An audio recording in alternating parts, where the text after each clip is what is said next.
மாணவர்கள் அனைவருக்கும் வணக்கம். இந்த வீடியோல மே 1ல இருந்து மே 3 வரைக்கும் இன்னைக்கு வரைக்கும் நடந்து முடிஞ்ச கரண்ட் அஃபேர்ஸ் பார்க்க போறோம்.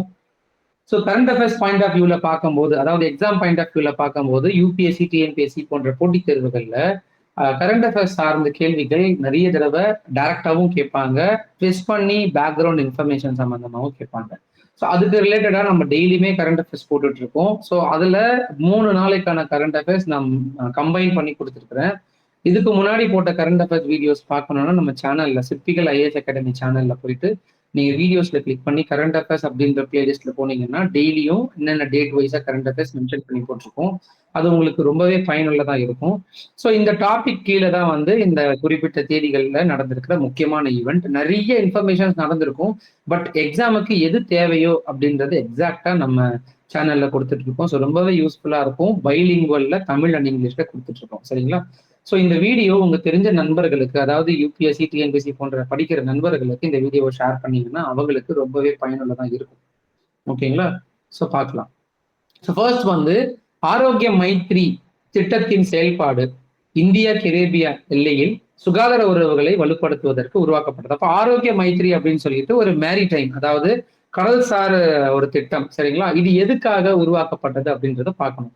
முக்கியமா ஆரோக்கிய மைத்ரி அப்படின்றது இந்தியா கவர்மெண்ட்னால உருவாக்கப்பட்ட ஒரு திட்டம். அதாவது ஜனவரி 2023 அன்னைக்கு உருவாக்கப்பட்ட இந்த திட்டத்தின் மூலியமா டிசாஸ்டர் ரிலீஃப், அதாவது முக்கியமா சொல்ல போனா ஒரு பேரிடர் நிவாரணத்தை வழங்குறதுக்காக உருவாக்கப்பட்ட ஒரு திட்டம் தான் வந்து இந்த ஆரோக்கிய மைத்ரி அப்படின்ற திட்டம். இது மூலியமா அவங்க என்ன பண்றாங்கன்னா பிஹெச்ஐஎஸ்ஹெச்எம் பிஷம் கியூப் அப்படின்னு சொல்லிட்டு சொல்லப்படுற ஒரு வகையான ஒரு மருத்துவ உபகரணங்கள் அடங்கிய ஒரு கியூப், அதாவது ஒரு டென்ட் மாதிரி இருக்கிற ஒரு விஷயத்த வந்து கொடுப்பாங்க.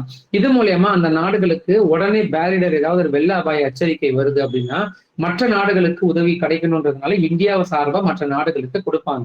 இந்த பிஐஎஸ்ஹெச்எம் கியூப் அப்படின்றது மூலமா அவங்க என்ன பண்ணுவாங்கன்னா ஒரு வாட்டர் ரெசிஸ்டன்ட் கியூப் இது. அதுல எல்லாமே, அதாவது நியர்லி ஒரு சர்ஜரி, எக்ஸ்ரே, பிளட் கிளாட்டிங்ல இருந்து அவங்களை கொண்டு வரதுக்கான ஒரு மெடிக்கல் சென்டர் மாதிரி ஒரு செட்டப் பண்ணி கொடுப்பாங்க. இதுதான் இந்த பிஹெச்எஸ்ஹெச்எம் கியூப். இதோட எக்ஸ்பான்ஷன் பாத்தீங்கன்னா Bharat health initiative for Sahyogita and Maitri அப்படின்றது தான் பிஹெச்ஐஎஸ்ஹெச்எம் கியூப். இது என்னன்னா ஒரு போர்ட்டபிள் மாடுலர் ஹாஸ்பிட்டல் மாதிரி, ட்ரீட்டிங் அப் டு 200 கேஷுவாலிட்டிஸ், அதாவது 200 நபர்களுக்கு ட்ரீட்மெண்ட் கொடுக்கக்கூடிய அளவுல இதுல இருக்கிற மருத்துவ உபகரணங்களை வச்சு பயன்படுத்தலாம். அது எங்க இப்ப ரீசெண்டா கொடுத்திருக்கிறாங்கன்னா ஜமைக்கா, ஸ்ரீலங்கா மற்றும் கிர்கிஸ்தான் அப்படின்ற பகுதிகளில் டிசாஸ்டருக்காக கொடுக்கப்பட்டது. ஸோ இதோட முக்கியமான நோக்கம் என்ன அப்படின்னா ஹியூமானிடேரியன் அசிஸ்டன்ஸ், அதாவது மனிதாபிமான உதவி மற்றும் பேரிடர் நிவாரணத்துக்காக கொடுக்கப்படுற ஒரு வகையான திட்டம் தான் வந்து இந்த ஆரோக்கிய மைத்ரி திட்டம். ஸோ எக்ஸாம் பாயிண்ட் ஆஃப் வியூல கேட்கும் போது ஆரோக்கிய மைத்ரி சம்பந்தமா எந்த ரிலேட்டடா இருக்குன்னா ஒரு பேரிடர் டிசாஸ்டர் ரிலீஃப் திட்டங்கள்ல ஒண்ணு அப்படின்றது தான் இந்த ஆரோக்கிய மைத்ரி. ஸோ இது அண்மையில எந்தெந்த நாடுகளுக்கு இந்த திட்டங்கள்ல வந்து செயல்படுத்தப்பட்டுச்சுன்னு பாத்தீங்கன்னா 2026 ஏப்ரல்ல இப்ப நமக்கு ஜமைக்கால நடந்துச்சு. அதாவது ரீசெண்டா ஏப்ரலோட எண்ட்ல ஜமைக்கால கொடுத்தாங்க. அதுக்கு முன்னாடி பாத்தீங்கன்னா கிர்கிஸ்தான்லயும் கொடுத்தாங்க. ஓகேங்களா? ஸோ மொத்தமா 3 நாடுகளுக்கு, ஜமைக்கா, ஸ்ரீலங்கா அண்ட் கிர்கிஸ்தானுக்கு வந்து 2026 அன்னைக்கு கொடுக்கப்பட்டுச்சு. அதுக்கு முன்னாடி பாத்தீங்கன்னா மால்தீவ்ஸ், ஸ்ரீலங்காவும் பாத்தீங்கன்னா இந்தந்த, அதாவது இங்க கொடுத்துருக்காங்க பாருங்க, portable health care infrastructure to strengthen health ties. So Caribbean தீவுகளுக்கு அவங்க ஹெல்த் சம்பந்தமா ஒரு டைப் வைக்கணுன்றதுனால அவங்க இப்போ ஜமைக்காக்கு அனுப்பியிருக்காங்க. பட் தேர் இஸ் நோ பேரிடர் ரைட் நவ். ஓகேங்களா? பேரிடர் ரிசர்வ் அந்த பீரியட் இப்ப கிடையாது. ஒரு ஹெல்த், அதாவது முன்கூட்டியே ஒரு நடவடிக்கை எடுக்கிறதுக்காக அனுப்பப்பட்டது. அதே மாதிரி மால்தீவ்ஸ்ல பாத்தீங்கன்னா மெடிக்கல் எய்ட் இமீடியட்டா 2 யூனிட்ஸ் வந்து கொடுத்திருக்காங்க. பிஹெச்ஐஎஸ்ஹெச்எம் கியூப். ஓகேங்களா? பிஹெச்ஐஎஸ்ஹெச்எம் கியூப் 2 யூனிட் கொடுத்திருக்காங்க. ஃபிளட் ஆயிருக்கு எப்போனா December 25 ஸ்ரீலங்கால ஃபிளட் ஆயிடுச்சு. அந்த டைம்ல கொடுக்கப்பட்ட ஒரு திட்டம். அந்த டைம்ல ஆரோக்கிய மைத்ரி மூலமா அந்த கியூப்ஸ் கொடுத்துருக்காங்க. ஓகேங்களா? ஸோ இது முழுக்க ஹெல்த் சம்பந்தப்பட்டது. ஹெல்த் டிபார்ட்மெண்ட் இதுக்கு கீழே இயங்கும். கவர்மெண்ட் ஆஃப் இந்தியானால அந்த கேஷுவாலிட்டிஸோட பெனிஃபிட்ஸ்க்காக, அவங்களோட மருத்துவத்துக்காக அவங்க கொடுக்கப்படுற ஒரு பிஹெச்எஸ்ஹெச்எம் கியூப் வந்து இந்த ஆரோக்கிய மைத்ரி திட்டத்துக்கு கீழே தான் வருது. ஓகேங்களா? அடுத்தது நிசார் சேட்டலைட் வந்து அண்மையில மெக்சிகோ சிட்டியில இந்தியாவை சார்ந்து, அதாவது நாசாவும் இஸ்ரோவும் சேர்ந்து உருவாக்கப்பட்ட, அதாவது சேர்த்து உருவாக்குனா அந்த நிசார் அப்படின்ற ஒரு சேட்டலைட்டு மெக்சிகோவோட நிலப்பகுதி கொஞ்சம் கொஞ்சமா கடலுக்குள்ள மூழ்குது அப்படின்னு சொல்லிட்டு தெரியப்படுத்திருக்காங்க. நிலச்சரிவை நிசார் செயற்கைக்குள் கண்டறிந்திருக்கு அப்படின்றாங்க. ஸோ இது என்னன்னா growing environmental risk faced by one of the world largest urban center. உலகத்திலேயே ரொம்ப பெரிய அளவுக்கு இருக்கிற ஒரு நகர்ப்புற மையங்கள்ல ஒன்னான மெக்சிகோ கொஞ்சம் கொஞ்சமா வந்து தன்னோட நிலச்சரிவு, அதாவது அது வந்து ஒரு மெக்சிகோ ஒரு நிலச்சரிவு சம்பந்தப்பட்ட ஒரு பிரச்சனைகள்ல பாதிப்புக்கு உள்ளாகுது அப்படின்னு சொல்லிட்டு இந்த நிசார் அப்படின்ற ஒரு சேட்டலைட் கண்டுபிடிச்சிருக்கு. இந்த நிசார் சேட்டலைட் பாத்தீங்கன்னா எக்ஸ்பான்ஷன் என்னன்னா NASA ISRO synthetic aperture radar அப்படின்றது தான் நிசார், NISAR அப்படின்றது. NASA ISRO synthetic aperture radar. இந்த சேட்டலைட் வந்து எப்போனா நாசாவும் இந்தியன் ஸ்பேஸ் ரிசர்ச் ஆர்கனைசேஷன், அதாவது இந்தியாவை சார்ந்த ஒரு ஸ்பேஸ் ரிசர்ச் ஆர்கனைசேஷனான இஸ்ரோவும் சேர்ந்து 2 பேரோட ரேடார் சிஸ்டமும் இணைஞ்சு இதுல செயல்படுத்தப்படும். இது மூலியமா இது வந்து ஒரு கைண்ட் ஆஃப் கம்யூனிகேஷன் சேட்டலைட்ஸ் தான். ஓகேங்களா? அதாவது வந்து ஒரு கிளைமேட்டிக் சேஞ்சஸ்னால என்னென்ன மேப்பிங் சேட்டலைட்ஸ்ன்னு சொல்லுவாங்க இல்லைங்களா, அந்த வகையான சேட்டலைட் தான் இது. இது மூலியமா எர்த்ல நடக்கிற சில டிஃபரன்சஸ், சேஞ்சஸ், கிளைமேட்டிக் கண்டிஷன்ஸ் எல்லாமே இஸ்ரோக்கு தகவல் அனுப்பிக்கிட்டே இருக்கும். ஓகேங்களா? ஸோ கிட்டத்தட்ட மெக்சிகோ சிட்டி வந்து 2 சென்டிமீட்டர் ஒரு மாசத்துக்கு உள்ள போயிட்டு இருக்கு, சிங்க் ஆயிட்டு இருக்கு கடல்ல அப்படின்ற மாதிரி தெரியப்படுத்திருக்காங்க. இதனால பெரிய அளவுக்கு பாதிப்பு வரும் அப்படின்றத சொல்லியிருக்கிறாங்க. ஓகேங்களா? So built on accident lake bed and aquifer system the city has long vulnerable to subsistence அப்படின்னு சொல்லியிருக்காங்க. ஸோ கீழே உள்ள மண் அடுக்குகள் அழுத்தத்தை தீவிரப்படுத்தி உள்கட்டமைப்புக்கும் குடியிருப்பவர்களுக்கும் அபாயங்களை ஏற்படுத்துற மாதிரி இது இருக்கு அப்படின்றத இந்த நிசார் சேட்டலைட் ஐடென்டிஃபை பண்ணியிருக்கு. அடுத்தது QS MBA ரேங்கிங்.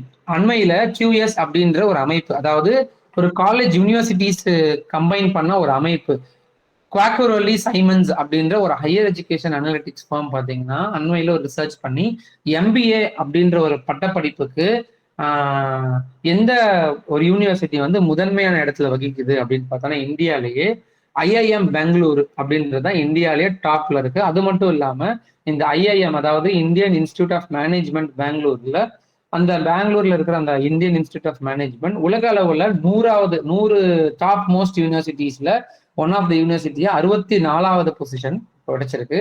அது மட்டும் இல்லாம இந்தியாவில பாத்தீங்கன்னா முதல் இடத்துல வகிக்குது. ஸோ இப்போ ரீசெண்ட் வந்து அந்த ரேங்கிங் படி இவங்களோட டீச்சிங் டெக்னாலஜி, டீச்சிங் மெத்தட்ஸ் எல்லாமே ஒரு உயர்தரமா இருக்கு அப்படின்ற அளவுல இவங்க கொடுக்கப்பட்டிருக்கு. இது வந்து ஓவரால் இந்தியா ரேங்கிங்கும் பிளஸ் ஓவரால் வேர்ல்டு ரேங்கிங்கும் கொடுத்துருக்காங்க. இந்தியாலேயே முதல் முறை, அதாவது இந்தியாவோட டாப் ரேங்கிங்ல இவங்க தான் முதல் இடத்துல இருக்கிறாங்க. உலகத்துல பாத்தீங்கன்னா 100 தரை சிறந்த யூனிவர்சிட்டிஸ்ல இவங்களோட, அதாவது இந்தியாவை சார்ந்த IIM பெங்களூரு 64வது பொசிஷன்ல வகிக்குது. சரிங்களா? அடுத்தது Russia test Soyuz 5 with powerful engine. So அண்மையில சோயூஸ் அப்படின்னு சொல்லிட்டு ஒரு ராக்கெட், அதாவது விண்கலம், நம்ம சேட்டலைட்ஸ் எல்லாம் வச்சு அதுல அனுப்புறதுக்கான ஒரு விண்கலம் தான் வந்து இந்த சோயூஸ் 5. இந்த சோயூஸ் 5 அண்மையில டெஸ்ட் பண்ணி அதை சக்சஸ்ஃபுல் ஆகியிருக்காங்க. இது மூலயமா அதோட பேலோட்ஸ் பார்த்தீங்கன்னா கிட்டத்தட்ட 17 டன் அளவுக்கு சேட்டலைட்ஸை கொண்டு போற அளவுக்கு திறன் படைச்சதாகவும் இருக்கு. இதுல ஒரு லிக்விட் ஃபியூயல் இன்ஜின்ஸ் வந்து ப்ரொவைட் பண்ணியிருக்கிறாங்க. அதோட த்ரஸ்ட்காகவும் அதோட ஹையர் எஃபிஷியன்சியை இம்ப்ரூவ் பண்றதுக்காக லிக்விட் ஃபியூயல் இன்ஜின்ஸ், அதாவது மேக்சிமம் வந்து ஹீலியம், ஹைட்ரஜன் சார்ந்த ஒரு லிக்விட் சப்ஸ்டன்சஸ்ல இருக்கிற ஒரு லிக்விட் ஃபியூயல் சிஸ்டம் தான் இதுல பயன்படுத்தி இருக்கிறாங்க அப்படின்றதும் தெரியப்படுத்திருக்கு. இது வந்து ஒரு kind of medium lift launch vehicle. இதை விட பெரிய அளவுக்குலாம் வந்து ரஷ்யா கிட்ட இருக்கு. பட் ஒரு ரொம்பவே அதிக அளவுல திறன் படைச்சதா இருக்கணும் அப்படின்றதுனால நிறைய சேட்டலைட்ஸ் வந்து உருவாக்கிட்டு இருப்பாங்க. ஓகேங்களா? So rocket is capable of carrying payloads up to 17 tons to low Earth orbit. இப்போ நமக்கு வந்து இங்க இந்தியாவை சார்ந்து வந்து PSLV, GSLV இருக்குங்க இல்லையா? PSLV அப்படின்றது போலார் லான்ச் வெஹிக்கிள், GSLV அப்படின்றது ஜியோ ஸ்டேஷனரி லான்ச் வெஹிக்கிள். அப்போ போலார் சேட்டலைட் லான்ச் வெஹிக்கிள்ஸ் எல்லாமே ஒரு பிளானட்டை பத்தின சர்ச் பண்றதுக்கு, ஜியோ சேட்டலைட் லான்ச் வெஹிக்கிள்ஸ் எல்லாமே நம்மளோட எர்த் ஆர்பிட்லேயே இருக்கும். அது சேட்டலைட் கம்யூனிகேஷன் அண்ட் டெக்னாலஜி சம்பந்தமா இருக்கிற சேட்டலைட்ஸ் எல்லாமே GSLVக்கு அனுப்புவாங்க. GSLVயோட டிஸ்டன்ஸ் ரொம்பவே கம்மியாக தான் இருக்கும், அதோட த்ரஸ்ட்டுமே கம்மியாக தான் இருக்கும். ஆனால் PSLV ரொம்ப பெரிய ராக்கெட்ஸா இருக்கும். நிறைய சேட்டலைட்ஸை கொண்டு போறது, அந்த ரோவர் டைப் சேட்டலைட்ஸை கொண்டு போறது எல்லாமே இந்த PSLV தான். சரிங்களா? அடுத்தது மஹுவா ஃப்ளவர் ஃபெஸ்டிவல் வந்து அண்மையில தெலுங்கானால இருக்கிற அதிலாபாத் அப்படின்ற ஒரு ட்ரைபல் ஏரியால வந்து நடந்துச்சு. இதுல வந்து என்ன சொல்லியிருக்கிறாங்கன்னா, அந்த ஃபெஸ்டிவலோட ஒவ்வொரு வருஷமும் இந்த ஃப்ளவர் ஃபெஸ்டிவல் நடக்கும். இந்த ஃப்ளவர் ஃபெஸ்டிவல் என்ன பேர் அவங்க வச்சு அழைக்கிறாங்கன்னா இப்ப பவ்வு பண்டுகா அப்படின்ற ஒரு பேர்ல தான் வந்து அவங்களோட ஒரு செலிப்ரேஷனா வச்சிருக்கிறாங்க. இப்ப பவ்வு பண்டுகா அப்படின்றது. ஓகேங்களா. வருடாந்திர மகுவா மலர் விழா.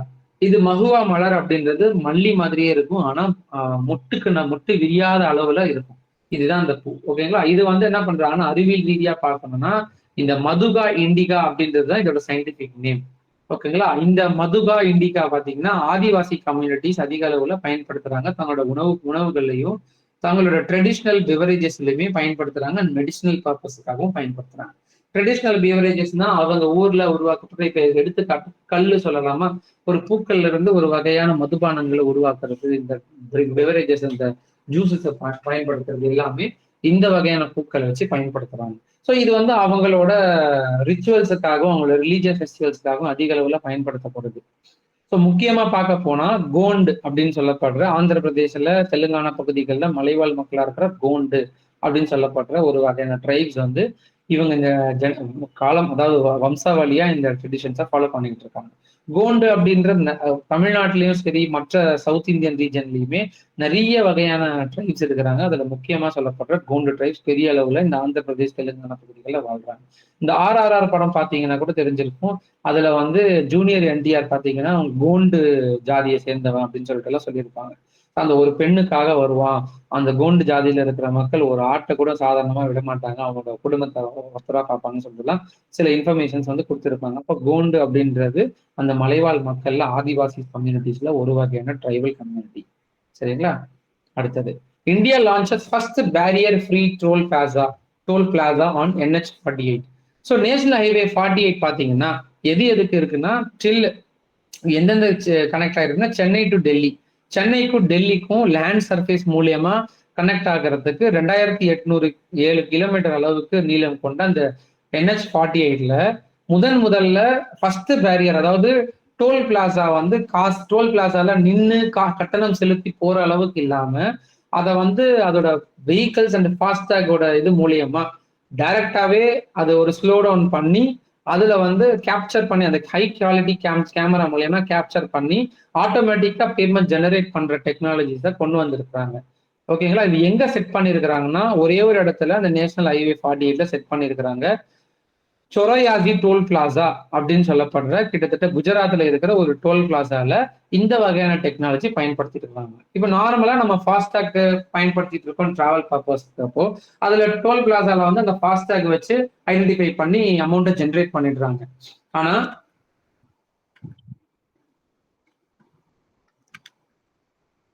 ஆனா சில பேர் வந்து பேமெண்ட் மெத்தட்ஸ் மூலியமாவும் வந்து டோல் பிளாசால பே பண்ணிட்டு இருக்காங்க. ஸோ இப்போ இந்த டோல் பிளாசால ஃப்ரீ ஆஃப், அதாவது நம்ம கிட்ட இந்த கைண்ட் ஆஃப் ஃபாஸ்டாக் இருக்கு அப்படின்னா நமக்கு ஒரு லேன் செப்பரேட் பண்ணிருக்காங்க. அந்த லேன்ல நிக்காம போனாலும் நம்மளோட காரோட ஃபாஸ்டாக ஐடென்டிஃபை பண்ணி நம்ம கிட்ட இருக்கிற பேமெண்ட்ஸை ரிசீவ் பண்ணிப்பாங்க ஆட்டோமேட்டிக்கா. இதுல என்ன kind of methods technology use பண்றாங்கன்னா மல்டி லேன் ஃப்ரீ ஃப்ளோ அப்படின்ற ஒரு சிஸ்டம் மூலியமா அந்த வெஹிக்கிள்ஸை பாஸ் பண்ண வச்சு அவங்க automatic number plate recognition and FASTag மூலியமா அவங்க ஆட்டோமேட்டிக்கா அந்த வெஹிக்கல்ஸை டிடெக்ட் பண்ணி டோல் சார்ஜஸை டிடெக்ட் பண்றாங்க. இப்போ நார்மலா நமக்கு ஹெல்மெட் போட்டு போகாம இருக்கும் போது நமக்கு ஃபைன் டிடெக்ட் பண்றாங்க இல்லைங்களா, அந்த அந்த கேமராஸ் மூலியமா. அந்த மாதிரி ஒரு கேமராஸ் அங்க செட்டப் பண்ணி டோல்ஸ்ல வந்து நின்று அதனால டிராபிக்ஸ் ப்ரொடியூஸ் ஆகுது. ஸோ மக்கள் யாருக்குமே வந்து அந்த பிரச்சனைகள் இருக்கக்கூடாதுன்னு சொல்லிட்டு முறையா first barrier free toll plaza வந்து செட் பண்ணியிருக்கிறாங்க. எங்கன்னா NH-48ல.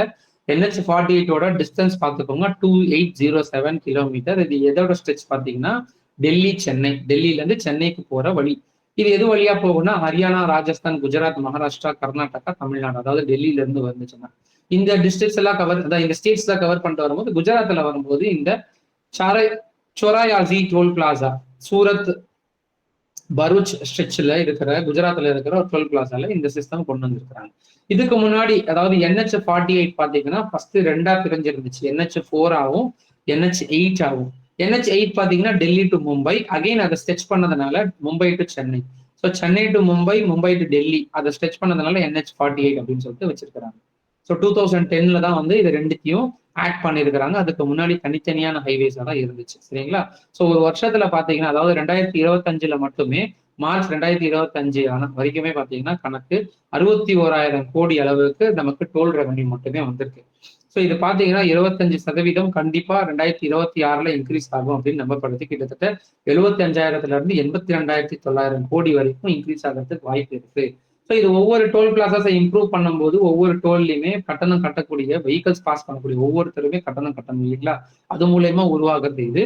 இதுல கான்ட்ராக்ட் பேஸ் பண்ணி வந்து சில ஆர்கனைசேஷன்ஸ் எடுத்துட்டு பேலன்ஸ் எல்லாமே இந்த கவர்மெண்டோட டெவலப்மெண்ட் பர்பஸுக்காக தான் பயன்படுத்துவாங்க. அடுத்தது Ishank Singh becomes the youngest to swim Palk strait. So Palk சந்தியை வந்து ரொம்பவே சிறிய வயசுல வந்து கடந்த முதல் ஒரு பையனா வந்து இந்த இஷாங்க் சிங் அப்படின்றவர் வந்திருக்கிறாரு. இதுக்கு முன்னாடி 1994 இங்கிலீஷ் கால்வாயை கடந்த, அதாவது ஒரே வருஷத்துல 12 முறை கால்வாய்களை கடந்த திரு குற்றாலீஸ்வரன் அவர்கள் 1994 பாத்தீங்கன்னா பார்க் ஸ்ட்ரீட்டையும் ஸ்ரீலங்காவையும் கடந்திருப்பாரு. கிட்டத்தட்ட 16 மணி நேரத்துல. அவரோட அப்ப கடக்கும் போது அவரோட வயசு பாத்தீங்கன்னா 12 வயசு. யாரு? குற்றாலீஸ்வரன். ஆனா இவர் பாத்தீங்கன்னா தன்னோட 7 வயசுலயே வந்து இந்த பார்க் ஸ்ட்ரீட்டோட தூரம், அதாவது கிட்டத்தட்ட 29 கிலோமீட்டரை 9 மணி நேரம் 50 நிமிஷத்தை கடந்து சாதிச்சிருக்கிறாரு. அதாவது இந்தியாலேயே ரொம்ப சிறிய வயசுல சாதனை செஞ்சிருக்கிறாரு அப்படின்றது பாத்தீங்கன்னா இவர் மட்டும்தான். ஸோ பார்க் ஸ்ட்ரீட் அதாவது எது பாத்தீங்கன்னா தனுஷ்கோடிக்கும் ஸ்ரீலங்காவுக்கும் இருக்கிற டிஸ்டன்ஸ், அந்த பகுதியை வந்து பார்க் சந்தி அப்படின்னு சொல்லுவாங்க. தமிழ்நாட்டையும் ஸ்ரீலங்காவையும் இருக்கிற இடைப்பட்ட பகுதியை தான் வந்து பார்க் ஸ்ட்ரீட். இது பாத்தீங்கன்னா இந்தியன் ஓஷன் மற்றும் பசிபிக் பெருங்கடல், அதாவது பசிபிக் பெருங்கடல் அந்த 2 பகுதியுமே சேர்ற ஒரு பகுதியா சொல்லலாம் பார்க் ஸ்ட்ரீட். இது மொத்தமா பாத்தீங்கன்னா 40 இருந்து 85 கிலோமீட்டர் தூரம் இருக்கு. இதுல ஒரு குறிப்பிட்ட கிலோமீட்டர் 29 கிலோமீட்டர் தூரத்தை வந்து ஸ்விம்மர்ஸ் வந்து பயன்படுத்திக்கலாம். அப்ப அந்த டிஸ்டன்ஸ் அவர் வந்து கவர் பண்ணிருக்கிறாரு. இது கடக்கிறது சாதாரண காரியம் கிடையாது. ஏன்னா பயங்கர அளவுக்கு கரண்ட்ஸ் இருக்கும். கரண்ட்ஸ் இந்த சென்ஸ் நிறைய கடல் அலைகள் உருவாகும், ஜெல்லி ஃபிஷஸ் இருக்கும், நிறைய ஆபத்தான சில விஷயங்களுமே இருக்கும்.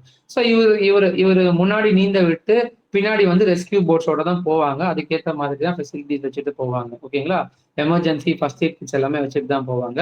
ஸோ அது இருந்தும் தன்னோட முயற்சி மூலியமா இந்த அளவுக்கு இவ்வளவு சின்ன வயசுல 29 கிலோமீட்டர் தனியாளா இருந்து நீந்தி கடக்கிறது எல்லாமே அவ்வளவு சாதாரண கிடையாது. அந்த அளவுக்கு மன உறுதி இருந்தா மட்டும்தான் முடியும். உண்மையிலேயே வந்து இது வந்து ஒரு நியூஸ் கிடையாது, இது ஒரு கைண்ட் ஆஃப் இன்ஸ்பிரேஷன். சாதாரணமா நம்ம யூபிஎஸ்சி ப்ரிப்பேர் பண்றோம்னா எடுத்த உடனே நம்ம எதையுமே பார்க்காம சும்மா வந்துட்டு நார்மலா படிச்சுட்டு என்னால முடியல அப்படின்றது நம்ம துவண்டு போயிடுறோம். ஆனா இவ்வளவு சின்ன வயசுல இந்த அளவுக்கு வில் பவர் வச்சு இவ்வளவு தூரம் கடந்திருக்கிறான் அப்படின்றது சாதாரணமான ஒரு விஷயம் இல்லை. அது தொடர்ந்து கடந்திருக்கிறாங்க. கொஞ்சம் கொஞ்சமா ரெஸ்ட் எடுத்துட்டு, கொஞ்சம் கொஞ்சமா ரெஸ்ட் இந்த சென்ஸ் அந்த கடல்லயே தான் இருக்கணும், அதை விட்டு வெளியே வரக்கூடாது. அதை விட்டு வெளியே வந்தா அந்த ரெக்கார்டு வந்து பிரேக் ஆயிடும். ஓகேங்களா? அதுலயே கடல்லயே இருக்கணும், நீந்திக்கிட்டே இருக்கணும், கால் பயன்படுத்திக்கிட்டே இருக்கணும். அப்பதான் அதெல்லாம் நீந்த முடியும். ஒரு குறிப்பிட்ட பகுதிக்கு மேல அவங்களுக்கு வந்து ஸ்லோவா நீந்தி நீந்தி அந்த இடத்த கடந்துடலாம். ஓகேங்களா? கிட்டத்தட்ட 9 மணி நேரம் அவங்க வந்து நீந்தியே அந்த ஸ்ரீலங்கால இருக்க அந்த பார்க் ஸ்ட்ரீட் வந்து கடந்திருக்கிறார். ஓகேங்களா? அடுத்தது India test hypersonic anti ship missile with 1500 range. அதாவது 1500 கிலோமீட்டர் தூரம் போய் தாக்கக்கூடிய ஹைப்பர்சோனிக், அதாவது ஒரு கப்பலை தாக்கக்கூடிய ஏவுகணையை வந்து இந்தியா அண்மையில உருவாக்கி இருக்கு. இதை உருவாக்குனது யாருன்னு பாத்தீங்கன்னா DRDO அப்படின்ற ஒரு அமைப்பு. இந்த ஹைப்பர்சோனிக் பாத்தீங்கன்னா 2 வகையில, அதாவது 2 வடிவத்துல வந்து இது பிரிச்சு பயன்படுத்தக்கூடிய, அதாவது நார்மலா ஒரு சூப்பர்சோனிக் மிசைல் பாத்தீங்கன்னா ஒரு 600 இருந்து ஒரு 800 கிலோமீட்டர் தூரம் தான் போகும். ஆனா அது 2ஆ பயன்படுத்தும் போது அதோட தூரம் அதிகரிக்கிறதுக்காக பயன்படுத்திக்கிறாங்க. இது பாத்தீங்கன்னா ஒரு long range hypersonic anti-ship missile LRASHM அப்படின்னு சொல்லப்படுற ஒரு மிசைல். ஓகேங்களா? ஸோ இது பாத்தீங்கன்னா ஹைப்பர்சோனிக் அப்படின்னா இப்ப நார்மலா ஒரு சூப்பர்சோனிக் பாத்தீங்கன்னா 343 கிலோமீட்டர் பெர் ஹவர், ஒரு மணி நேரத்துக்கு metre per second, 343 metre per second சொல்லப்படுற ஸ்பீட் ஆஃப் சவுண்டுக்கு அதிகமா போச்சுன்னா அதை வந்து சூப்பர்சானிக் அப்படின்னு சொல்லுவாங்க. ஓகேங்களா? Sonic missile, super Sonic. இப்போ இங்க அந்த டிஸ்டன்சஸ் கொடுத்துருக்கேன் பாருங்க. இப்போ சூப்பர் சானிக்கோட டிஸ்டன்ஸ் அதோட மேட்ச் பாத்தீங்கன்னா மேக் MACH மேக் 0.8 இருந்து 1.2 வரைக்கும் இருக்கிறது சூப்பர் சானிக். அதாவது டிரான்சானிக் 1.2க்கு மேல 1.2ல இருந்து 1.5 வரைக்கும் இருக்கிறது சூப்பர் சானிக். ஹைப்பர்சானிக் பாத்தீங்கன்னா 5க்கு மேல, அதனால மேக் 10 சொல்லப்படுற மேக் 10 அளவுக்கு ஸ்பீடு கொடுக்கக்கூடிய அந்த ஒரு இதுதான் வந்து மிசைல் தான் வந்து இப்ப புதுசா கிரியேட் பண்ணியிருக்காங்க. அதனாலதான் இதை ஹைப்பர்சானிக்னு சொல்றாங்க. ஸோ இந்த டிஸ்டன்ஸ் பார்த்துக்கோங்க. சப்சானிக் அப்படின்றது 0.8க்கும் கீழே, டிரான்சானிக் அப்படின்றது 0.8ல இருந்து 1.2 டிஃபரன்சஸ். சூப்பர்சானிக் அப்படின்றது 1.2ல இருந்து 5, அதுக்கு அதுக்கு இடைப்பட்டதுல. ஹைப்பர்சானிக் வந்து மோர் தேன் 5.0. அப்போ இந்த டிஸ்டன்சஸை கவர் பண்ற இந்த சோனிக் டைப் ஸ்பீடை வந்து கால்குலேட் பண்ணிக்கோங்க. இந்த சோனிக் அப்படின்றது ஒரு சவுண்டை மெஷர் பண்ணி, அதாவது ஸ்பீட் ஆஃப் சவுண்ட் தான் வந்து நிலத்துக்கு மேல ஒரு ஒரு லேண்ட் ஒரு சி சர்ஃபேஸுக்கு மேல டிராவல் பண்ற ஒரு ஏரோப்ளைன் ஏதோ ஒண்ணு கொஞ்சம் எந்த ஒரு டிஸ்டர்பன்சஸ் இல்லாம இருக்கும். அந்த மாதிரி போகிற அந்த டைம் ஸ்பீடை வந்து ஸ்பீட் ஆஃப் சவுண்டோட கால்குலேட் பண்ணாங்க, லைட்டோட கால்குலேட் பண்ண முடியாது. ஓகேங்களா? ஸோ அப்போ ஸ்பீட் ஆஃப் சவுண்ட் பார்த்தீங்கன்னா 343 மீட்டர் பர் செகண்ட் அப்படி இல்லாம இருந்துச்சுன்னா அதை வந்து எப்படி சொல்லுவாங்கன்னா 760 kilometre per hour, sorry metre per hour அப்படின்னு சொல்லுவாங்க. இல்லைன்னா 1235 கிலோமீட்டர் பெர் ஹார். இந்த வகையிலுமே அது கணக்கு எடுப்பாங்க. ஓகேங்களா? ஸோ இதை பார்த்துக்கோங்க. Next one, Rohit Jain appointed as a new RBI deputy governor. So RBI governor தான் வந்து ஆர்பிஐயோட ஹெட். ஓகேங்களா? ரிசர்வ் பேங்க் ஆஃப் இந்தியா அப்படின்றது ஒரு சென்ட்ரல் பேங்க், எல்லாத்துக்கும் தலைமையா இருக்கிற ரிசர்வ் பேங்க் ஆஃப் இந்தியாவோட தலைமையகம் நியூ டெல்லியில இருக்கு. அதோட புதுசா ஆர்பிஐ டெபுட்டி கவர்னரா ரோஹித் ஜெயின் அப்பாயிண்ட் ஆகியிருக்கிறார். ஸோ ஆர்பிஐயோட ரூல்ஸ் படி ஒரு கவர்னர் 4 டெபுட்டி கவர்னர் இருக்கணும் அப்படின்றது ரூல். அதப்படி இந்த ஆர்பிஐ டெபுட்டி கவர்னர் யார் யார் இப்ப அண்மையில தேர்ந்தெடுக்கப்பட்டிருக்காங்க அப்படின்னா, பூனம் குப்தா அப்படின்றவங்க ஏப்ரல் 2025, சுவாமிநாதன் ஜானகிராமன் அப்படின்றவர் 2023ல அப்பாயிண்ட் ஆகியிருக்காங்க. ரோஹித் ஜெயின் இப்ப அப்பாயிண்ட் ஆனார். ஏற்கனவே ஸ்ரீ ரிஷ் சந்திர முர்மு அப்படின்றவங்களும் இருக்கிறாங்க. அப்போ மொத்தமா 4 டெபுட்டி கவர்னர், ஒரு கவர்னர் இருப்பாங்க. ஓகேங்களா? ஸோ கவர்னரோட நேம் என்னன்றத கமெண்ட்ல தெரியப்படுத்துங்க. இப்போ கரண்டா ஆர்பிஐயோட கவர்னர் யாரு அப்படின்றத கமெண்ட்ல தெரியப்படுத்துங்க. ஸோ ஆர்பிஐயோட ரூல்ஸ் படி இவர் எல்லாமே 25 வருஷம், அதாவது இவருக்கு பார்த்தீங்கன்னா பப்ளிக் அட்மினிஸ்ட்ரேஷன், ஃபினான்ஷியல் இன்ஸ்டிடியூஷன், அது இல்லாம எக்கனாமிக் மெரிட் சம்பந்தமா இவருக்கு வந்து 25 வயது 25 வருஷம் எக்ஸ்பீரியன்ஸ் இருந்தாதான் டெபுட்டி கவர்னரா ஆக முடியும். ஓகேங்களா? ஸோ இவங்களோட டென்யூர் என்ன அப்படின்னு பார்த்தீங்கன்னா, முன்னாடிலாம் 5 வருஷம் இருந்துச்சு, ஆனா இப்போ 3 வருஷத்துக்கு சுருக்கிட்டாங்க. அப்போ டெபுட்டி கவர்னரோட டென்யூர் எத்தனைன்னா 3 வருஷம் தான். ஓகேங்களா? அடுத்தது, soil eating behaviour in Gibraltar macaque. இப்ப அண்மையில ஒரு மெக்காவ் பத்தி இன்ஃபர்மேஷன் நிறைய சோசியல் மீடியாஸ்ல பதிவாச்சு. ஓகேங்களா? ஸோ இப்போ அந்த மெக்காவ் வந்து அந்த சைனா பகுதியில காணப்பட்டுச்சு இல்லைங்களா? அந்த ஒரு பொம்மையை வைத்து அதை வந்து தன்னோட தாயா நினைச்சு அது கூட இருந்துச்சு அந்த மெக்காவ், அதாவது குரங்கு வகை. அந்த குரங்கு வகையை சேர்ந்த ஒரு கிப்ரல்டர் அப்படின்ற பகுதியில இருக்கிற ஒரு குரங்கு வகை தான் இந்த கிப்ரல்டர் மக்காவ். இது பாத்தீங்கன்னா டூரிஸ்ட் கிட்ட இருக்கிற ஜங்க் ஃபுட்ஸ் எல்லாம் சாப்பிட்டு செரிமான கோளாறு இருக்கிறதுனால அதை செரிமானத்துக்கு என்ன பண்ணணும்னு தெரியாம மண்ணை வாரி தின்னுட்டு இருக்கு. இந்த ஒரு வகையான டைப்பை வந்து ஜியோஃபேகி அப்படின்ற பேஜ்ல சொல்றாங்க. இது மோஸ்ட்லி வந்து அட்லஸ் மவுண்டன்ல அல்ஜீரியா மற்றும் மொராக்கோ பகுதியில இருக்கிற ஒரு வகையான மங்கி. சரிங்களா? இது வந்து ஒரு ஓம்னிவரஸ், அதாவது அனைத்துண்ணி, வெஜிடபிள்ஸையும் உண்ணக்கூடியது, மாமிசங்களையும் உண்ணக்கூடியது. இது மோஸ்ட்லி பாத்தீங்கன்னா டெய்ல்லெஸ், வால் இல்லாம பார்பெரி அப்படின்னு சொல்லப்படுற ஒரு வகையான ஏப் வகையை சார்ந்தது. ஏப்னா மனிதர்களுக்கு ஒத்து சிந்தனைகள் இருக்கக்கூடிய ஒரு வகையான குரங்கு வகை தான் ஏப் அப்படின்னு சொல்லப்படுறது. சரிங்களா? இது வந்து மோஸ்ட்லி கூட்டங்களா வாழக்கூடிய ஒரு வகையான குரங்கு வகை. ஓகேங்களா? அடுத்தது, India New Zealand free trade agreement அண்மையில கையெழுத்தாச்சு. அதாவது இந்தியாவுக்கும் நியூசிலாந்துக்கும் அவங்க பண்ணக்கூடிய ட்ரேட்ல எந்த ஒரு டிஸ்டர்பன்சஸும் இருக்கக்கூடாது, டியூட்டி ஃப்ரீயா அவங்களோட இம்போர்ட் எக்ஸ்போர்ட் நடக்கணுன்றதுனால, ட்ரேட் நடக்கணுன்றதுனால இந்த வகையான ஒரு பதிவாகியிருக்கு, கையெழுத்து பதிவு பண்ணியிருக்காங்க. ஸோ நியூசிலாந்து பாத்தீங்கன்னா 100% வந்து இந்தியாவோட பொருட்களுக்கு எக்ஸ்போர்ட் பண்றதுக்கு கொடுத்துருக்காங்க. So Indian exports helping sectors, அதாவது எம்எஸ்எம்இ அதுக்கெல்லாம் வந்து பயனுள்ளதா இருக்கணுன்றதுக்காக 100% டியூட்டி ஃப்ரீ ஆக்சஸ் வந்து கொடுத்துருக்கு. ஆனா இந்தியா பாத்தீங்கன்னா 70% டேரிஃப் வந்து கொடுத்துட்டு 30% தனக்கு அந்த டெய்ரி, சுகர், ஃபார்மர்ஸ் அது அதை விட்டுட்டு பேலன்ஸ் இருக்கிற எல்லாத்துக்குமே அந்த டியூட்டி ஃப்ரீ ஆக்சஸ் வந்து கொடுத்துருக்காங்க.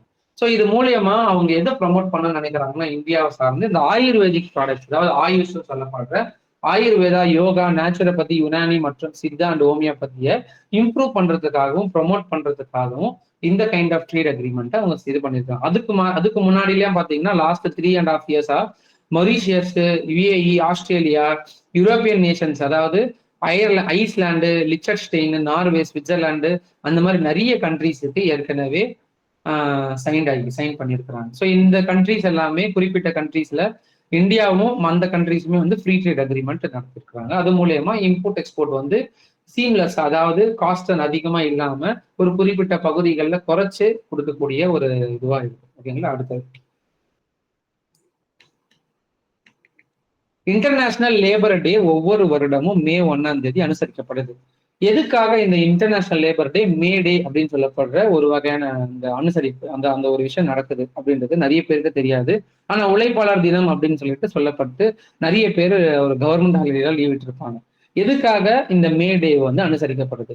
1986 அன்னைக்கு சிகாகோல ஹே மார்க்கெட் அப்படின்னு சொல்லிட்டு ஒரு பகுதியில ஒரு பெரிய போராட்டம் நடக்குது. என்னன்னா, அங்க இருக்கிற ஒரு தொழிற்சாலைகள்ல இருக்கிற மக்களுக்கு 12ல இருந்து, அதாவது கிட்டத்தட்ட 18 மணி நேரம், 12ல இருந்து 18 மணி நேரம் வேலை வாங்கி அடிமையா பயன்படுத்துறாங்க அப்படின்னு சொல்லிட்டு அதுல இருக்கிற எம்ப்ளாயிஸ் எல்லாருமே, தொழிலாளர்கள் எல்லாருமே ஒரு போராட்டம் நடத்துறாங்க. எதுக்காக போராட்டம்னா, எங்களோட வேலையை வந்து 8 மணி நேரத்துக்கு குறைக்கணும் அப்படின்னு சொல்லிட்டு. அப்போ வேலையோட நாட்கள் வந்து, வேலையோட நேரங்கள் ஒரு நாளைக்கு 8 மணி நேரம் தான் இருக்கணும், அதுக்கு மேல இருக்கக்கூடாது அப்படின்னு சொல்லிட்டு 1886ஆம் வருஷம் பண்றாங்க, பிரச்சனை பண்றாங்க. அதனால அதுல கலந்துகிட்ட மக்கள் எல்லாருக்குமே தடியடி நடக்கப்பட்டுச்சு, பெரிய போராட்டமா உருவாச்சு. போலீஸ்லயும் நிறைய பாதிப்புகள், அதாவது இந்த காவல் காவல் நிலையத்திலையும் காவல் சார்ந்துமே வந்து நிறைய பாதிப்புகள் ஏற்பட்டுச்சு, நிறைய மக்கள் இறந்தும் செஞ்சாங்க. இது மூலியமா உலக அளவுல இந்த பிரச்சனைகள் வந்து தெரிய ஆரம்பிச்சது. உலகத்துல இருக்கிற எல்லா தொழிலாளர்களும் தங்களுக்கும் இந்த விஷயம் வரணும் வேணும்ன்றதுனால 1986க்கு அப்புறம் நடந்த பிரச்சனைக்கு அப்புறம் ஒவ்வொரு தொழிலாளர்களுக்கும் 8 மணி நேரம் வேலையா நிர்ணயம் செஞ்சாங்க. ஸோ இந்தியாவில பாத்தீங்கன்னா 1923 அப்போ முதல்ல labour Kisan party of Hindustan அப்படின்னு சொல்லிட்டு சொல்லப்படுற ஒரு லேபர் பார்ட்டியை வந்து உருவாக்குறாங்க. அது மூலியமா மக்களுக்கு, இந்தியாவை சார்ந்து இருக்கிற மக்களுக்கு எல்லாருக்குமே 8 மணி நேரம் வேலை அப்படின்றது நிர்ணயம் செய்யறாங்க. ஓகேங்களா. முதல்ல ஒரு கம்யூனிஸ்ட் லீடரா இருக்கிற மலையபுரம் சிங்காரவேலு அப்படின்றவர் தான் இந்த ரெட் பிளாக் மூலியமா இந்த கிசான் பார்ட்டி ஆஃப் இந்துஸ்தான், அதாவது labour Kisan party, labour party அப்படின்றத ஒன்று ஆரம்பிச்சு அவங்க அந்த கம்யூனிஸ்ட் பார்ட்டியை உருவாக்குறாங்க. ஓகேங்களா. ஸோ இது மூலயமா மக்களுக்கு, அதாவது ஒரு தொழிலாளர்களுக்குன்னு சொல்லிட்டு ஒரு உரிமை கிடைக்கணும், ஒரு நியாயம் வேணும் அப்படின்றதுனால இந்த சங்கத்தை வந்து உருவாக்குறாங்க. இது மூலயமா யாராவது தொழிலாளர்களுக்கு பிரச்சனைனா இந்த சங்கமும் இந்த பார்ட்டியும் வந்து அவங்களுக்கு குரல் கொடுக்கும். ஸோ இந்த வருஷத்தோட தீம், அதாவது கருப்பொருள் என்னன்னு பாத்தீங்கன்னா, ensuring healthy psychological working environment அப்படின்றது. ஓகேங்களா. ஸோ இந்த இந்த விஷயத்தை தாண்டி இப்போ 1886ல நடந்த விஷயத்துக்கு அப்புறம் 1889ல மே 1ஆம் தேதி வந்து 8 மணி நேரம் நாளா இப்போ 1889 அன்னைக்கு இதை வந்து அனுசரிக்குது. ஓகேங்களா. அது மட்டும் இல்லாம யுஎஸ் போன்ற பகுதிகளில், யுஎஸ் அப்படின்ற இடத்துல வந்து செப்டம்பர் 1882 நியூயார்க் பரேட் அப்போ நடந்த பிரச்சனைனால ஒவ்வொரு செப்டம்பருமே பாத்தீங்கன்னா லேபர் டேயா செலிப்ரேட் பண்றாங்க. இன்டர்நேஷனல் லேபர் டே அப்படின்றது ஆல் ஓவர் த வேர்ல்ட். ஆனா தனியா யுஎஸ் கவர்மெண்ட்டும் கனடாவுமே சேர்த்து பாத்தீங்கன்னா வெறும் labour day first Monday of செப்டம்பர்ல அனுசரிக்கிறாங்க. ஓகேங்களா. இதையும் தெரிஞ்சுக்கோங்க. அடுத்தது விமன் அண்ட் மென் ரிப்போர்ட் வந்து அண்மையில ministry of statistics and programme implementation வந்து ப்ரோக்ராம் வந்து டிபார்ட்மெண்ட் ரிலீஸ் பண்ணிருக்கு. 29வது எடிஷன் ஆஃப் இருந்த இந்த வகையான ரிப்போர்ட்ல செக்ஸ் ரேஷியோ பாத்தீங்கன்னா 917% அளவுக்கு இன்க்ரீஸ் ஆகியிருக்கு, இம்ப்ரூவ் ஆகியிருக்கு. எப்போனா 2021ல இருந்து 23க்கு அப்புறம் இருக்கிறது.